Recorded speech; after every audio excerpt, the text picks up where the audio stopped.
Don't do this to me, man. Oh my God.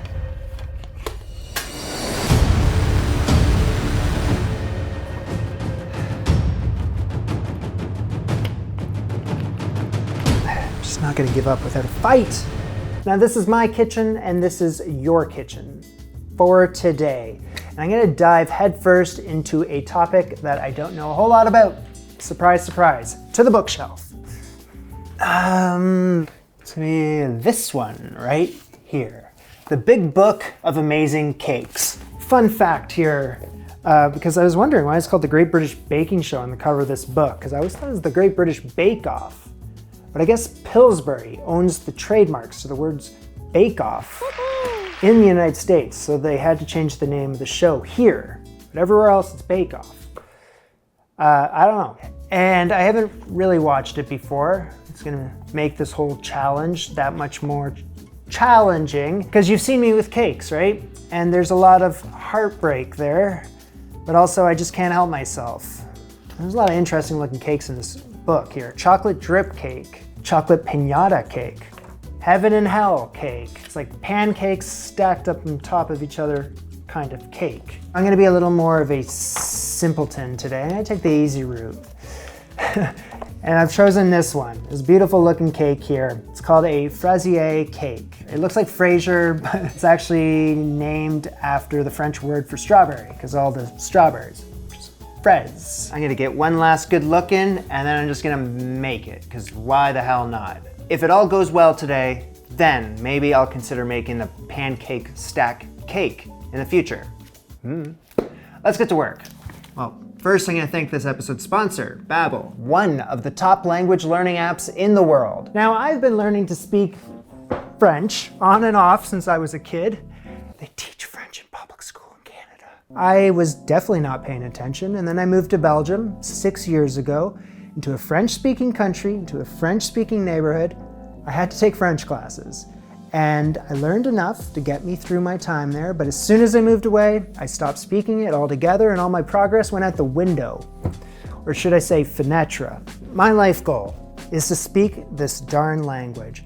And I have a starting point and I am determined to get myself back on track. I've been practicing 5 to 10 minutes a day, every single day, for the past few months through Babbel. On travaille avec deux Italiens. Un vin rouge. Un vin rouge. Because I'm just tired. I'm tired of embarrassing myself every single time I say a French word on this channel. Okay, now Babbel is scientifically proven to help you start speaking a new language in 3 weeks. And if you're like me and just kind of further along in the process and you don't want to start from scratch, well, there's lessons for every skill level and are designed by real language teachers. And there are a few different subscriptions to choose from, including a lifetime subscription. Click the link in the description to get 60% off your subscription. Merci Babbel. We're gonna start this off with a dear friend. It's the Silver Fox. Silver Fox. I'm out of breath from that Silver Fox jump. So I'm gonna start this off by adding 4 eggs into the bowl of the Silver Fox. I'm making a genoise cake. In with the eggs, a 1/4 cup, 55 grams of melted unsalted butter. I already f***ed that up. Oh my God. Let me just start this over. First things first, pay attention to what you're doing. Got the introductory mistake out of the way. Let's proceed with 4 eggs into the Silver Fox bowl. 3/4 cup, 150 grams of sugar in with the eggs. To minimize any more mistakes, I am following along to the metric measuring system when it comes to the baking so that I don't screw up anymore. All right, whipping this up until very light and tripled in volume. Get this SOB on high. And then it should leave a ribbon trail when you lift up the whisk. Check that out. I think that's it for you, Silver Fox. We'll see, but thank you for your service. So what I gotta do is add in my self-rising flour. And I didn't want to buy it, I just made it. And it's easy. So for every 1 cup of all-purpose flour, I add in 1.5 teaspoons of baking powder and a 1/4 teaspoon of salt. And voila. Now this is 165 grams or 1 1/3 cup of it. And I'm just sifting in 2/3 cup of it. Fold it in with a metal spoon. sift in the rest of the flour. So this is a genoise cake, and typically the eggs are supposed to act as the leavener in the cake, not like baking soda or baking powder. But as you just saw, I added in the self-rising flour, which has the baking powder in it. So I don't know. I guess we're kind of cheating a bit.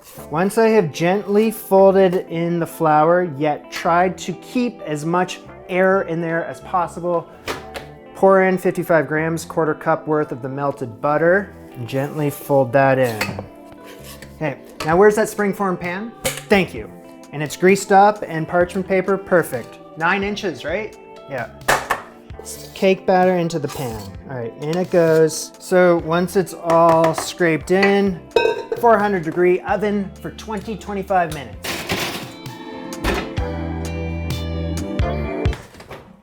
Oh, I can't believe my eyes. Did I make a cake successfully on the first try?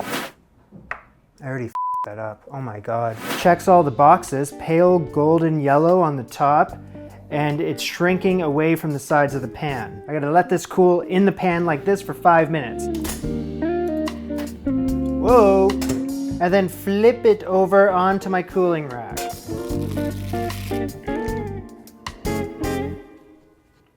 There we go. So we're moving on to our crème patisserie. This is pastry cream. So let's move on from this cake. I'm gonna let this chill out on the rack until it's cooled completely. Saucepan. So I'm gonna add in 600 milliliters, 2.5 cups of whole milk, and 2 teaspoons of vanilla extract. So I don't know how you made a mess just pouring milk into a saucepan, but that's amazing. I'm gonna bring that to a boil. Meanwhile, I need a bowl. So in the bowl, I'm gonna add in 4 eggs, 2 egg yolks. So this is 175 grams or 3/4 cup plus 2 tablespoons of granulated sugar. Then we're gonna need some flour. I need to sift it. Everything's coming from the sky today. 60 grams or 1/2 cup of all-purpose flour. I'm supposed to add this in, right? Yes, and 55 grams, 1/2 cup of cornstarch. Oh. So I gotta whisk this all together until it's creamy and smooth. Could you just stop for 5 seconds? Just for like 1 second of your life, could you just take it easy? Starting to get on my own nerves. Let's be careful at this next step. I'm gonna pour the milk, which was boiling, into this mix here. Careful, I said. Just be careful. Temper it. Temper those eggs. Temper the eggs. Temper. Just whisking continuously. There you go. You got a good thing going right now. Don't stop. And then it all goes back into the saucepan. On a low heat for 7 to 8 minutes. Just keep an eye on it. So I'm stirring it consistently. I'm not gonna stop, it's not worth it, until it's thickened to a piping consistency.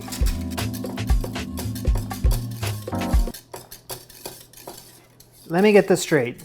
This cream here took 21 minutes. That's double the amount of time that it said in the book. And I stood there patiently on low heat stirring this thing. I was very patient, and it's still kind of clumped up a little bit with the cornstarch. So that's how I've been rewarded. However, I have been in this situation before. What am I looking for? Thank you. However, I have been in this situation before. I know that if I just pass it through the sieve, it's just an easy hack. Because it wasn't thickening up, and then I read online that maybe it's because the cornstarch wasn't brought to a boil first, but the recipe doesn't say anything about that, so yeah, that ain't my fault.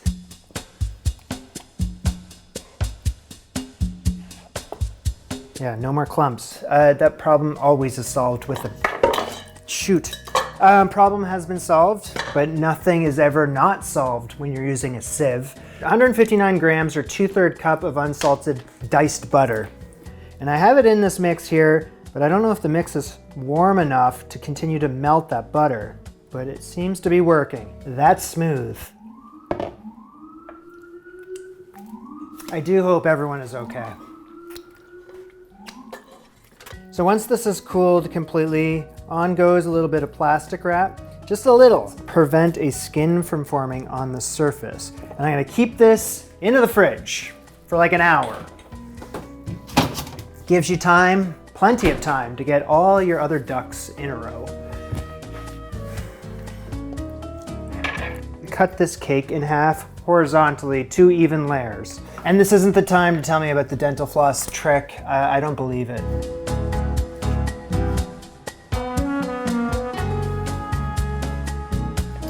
C'est ça? That looks nice. And there it is. Acetate. I've had this hanging out in the baking cupboard for a few years now, and excited to unspool it. All right. Wrap it around. Get in there, please. All right.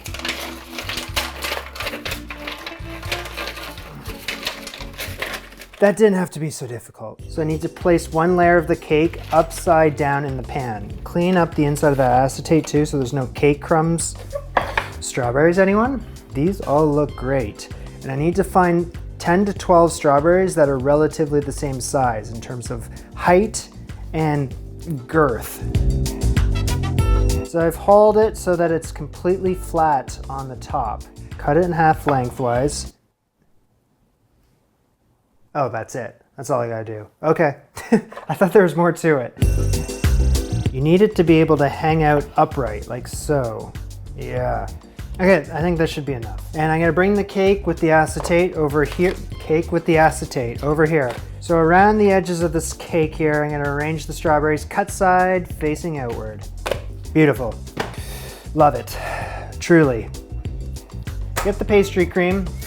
That's nice and cold, right? Oh yeah. Whoa. Cream into the piping bag. Up you go. So a 3/4 of an inch tip. Easy. Okay, so first we gotta pipe all over the base of this sponge cake. This is looking nice. Okay, cool. Wow, yeah. Carefully pipe between the fruit to fill any gaps. Using an offset spatula, push the cream up against the acetate. So I know what they're after. I'm just gonna use the piping bag first. Strawberries are snug as a bug in there, and I've pushed all the cream up against the acetate wherever there was an opportunity. Reserve 7 of the remaining strawberries to decorate. I got a whole bunch in the fridge too. I'm not worried, thank you though. Dice up a whole whack of strawberries. I wanted to make sure I had enough, so I did overbuy in the strawberry department. Don't regret a thing. Arrange these diced strawberries over the cream. Load it up. So cut side upward, the remaining layer of cake on top. Yeah, okay, that's good to know. I don't think that's gonna work. I think I went a bit ham with the strawberries, quite honestly, because I can't get the cake layer to be level on top.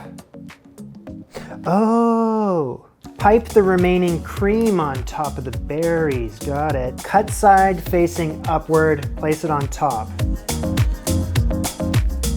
You'd kind of want to just flatten out the top a bit, don't you? Ballsy move, Jamie. Do you really want to be toying around with this? You don't need to cut off much. Just kind of making it a little less domey, if you catch my drift. Marzipan. Now I've worked with fondant before, so this kind of is giving me that same sort of vibe. Never the marzipan though, it's an almond candy dough. A little bit of powdered sugar. Roll out the marzipan, which is 7 ounces of it. So if I get this into a round ball shape, c'est ça, and I press down, what does that do? Keeps it in a circle shape. Don't feel like that's gonna be enough marzipan. And I did buy an extra package of this. I don't know when I'll ever use this again, so why don't you just... But I forgot about the pink food coloring. Into the marzipan. Don't go nuts. I should have looked at how much was actually in this bottle when I bought it. I bought it online because I will never use this much pink food coloring. I could live 10 lifetimes and never use as much food coloring. So if you want this, you just let me know. It expires in 2027, so you're gonna have to get on that. But as much as I've used today, which is just a few drops, I haven't even made a dent. I'm trying to get this darn thing into a round circle shape. It is challenging, I'm not gonna lie. Working with this marzipan is just a joy. Could I just do this on some parchment paper instead of whatever I'm doing? Okay, this is the only way I'm gonna get through this. So just bear with me while I try to get this into a 9-inch shape, and then I'll figure out how to get it into a circle after that. But right now, I'm over it. I'm over the marzipan. That should be 9 inches. My round marzipan circle, going for the hot pink look. This is the Barbie look this year. Now all I gotta do is just flip this on top.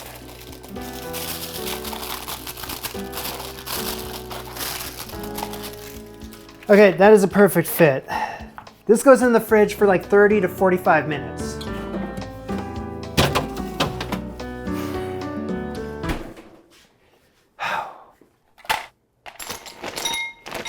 Three and a half ounces, 100 grams of 70% dark chocolate. All right, let's melt this the foolproof way. 30-second intervals. Dip the reserved strawberry into the melted chocolate and place on parchment paper to dry. Oh, don't lose it. Okay, try to do as good a job as you can covering it. And then to dry. Okay, they kind of dry them on the side a bit, like that. So this works best if you tilt the bowl. Don't lose, whatever you do, don't lose the strawberry. So I'm gonna let them hang out in the parchment paper to set, and yeah, that should be plenty. Fraisier cake. What I gotta do is unmold it. Are you ready? Everything depends on this moment right now. How's it look? I can't bring myself to look.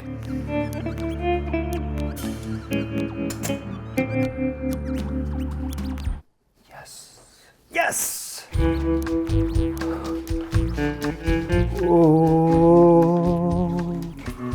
Okay. Just let me kind of just do my thing really quickly. Nothing a little offset spatula won't fix. Transfer this to here. Can it be done? Okay, I got it. I got it.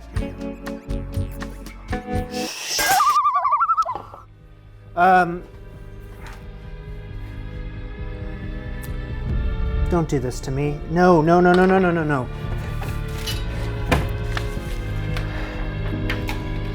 As soon as I freaking moved it to the platter, man. Should have just left it on. No, don't do this to me. Not right at the end. Not like this. Not like this. I deserve this just like anyone else would. Just give it to me, don't.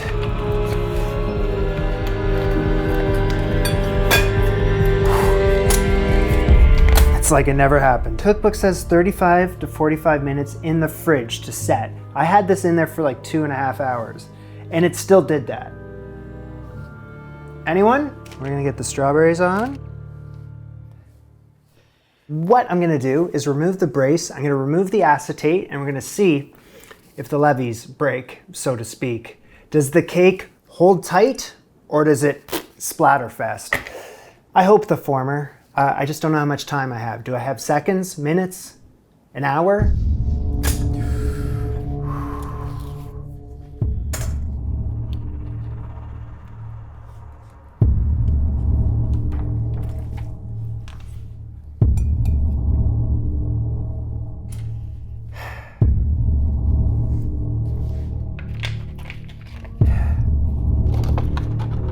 Don't do this to me, man. Oh my God.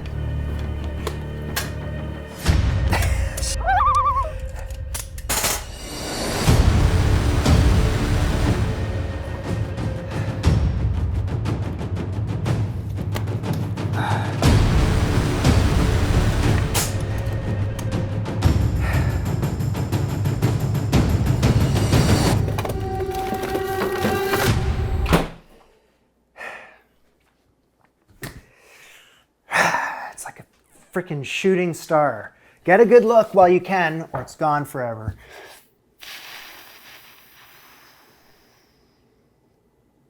Did you see how nice that cake looked while it was hanging out on this? I wish I could turn back the hands of time. I really do.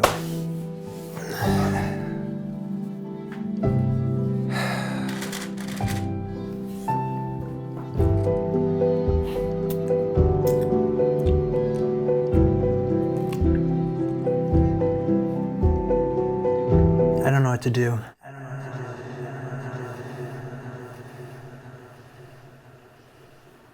I've decided I'm going down with the Titanic.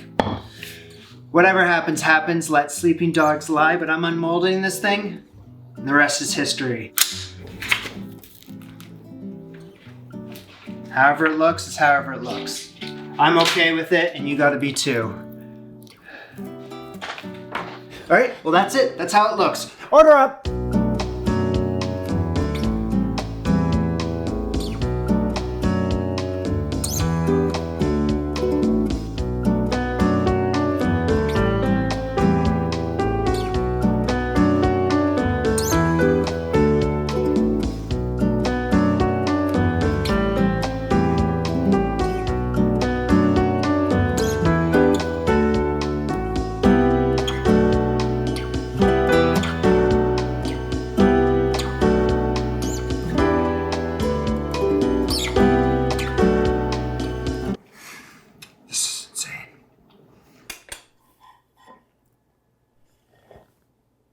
Okay, well, things happen. It still tasted good. It tasted really nice. La crème pâtissière, the pastry cream. I just couldn't keep it together. It's a dagger through my heart today, and that's what I blame for this whole fiasco because, I don't know, I was chilling it, but it just couldn't, lock it in, which is fine. It was also the best thing in that cake. It was so good. It's like thick and creamy, had a vanilla flavor to it, and mixed with the strawberries in the cake, it was rockin'. Truly. It was like a cream that you'd find in like a chocolate eclair or something like that. Also, the cake was fantastic too. Actually, you know what? The whole combo with the strawberries, the cream, the cake, even that marzipan thing, when you're eating that with everything else, you're like, okay, yeah, this whole thing works. It's great. But that's only half the battle. In fact, I would say more of the battle was for the appearance, and I'm a bit disgruntled, so. Anyway, this is the first cake that I'm gonna make out of this cookbook. There's gonna be more to come in the Great Jamie Bake Off, or the Anti-British Bake Off, or whatever name that you come up with that sounds a lot better than either one of those.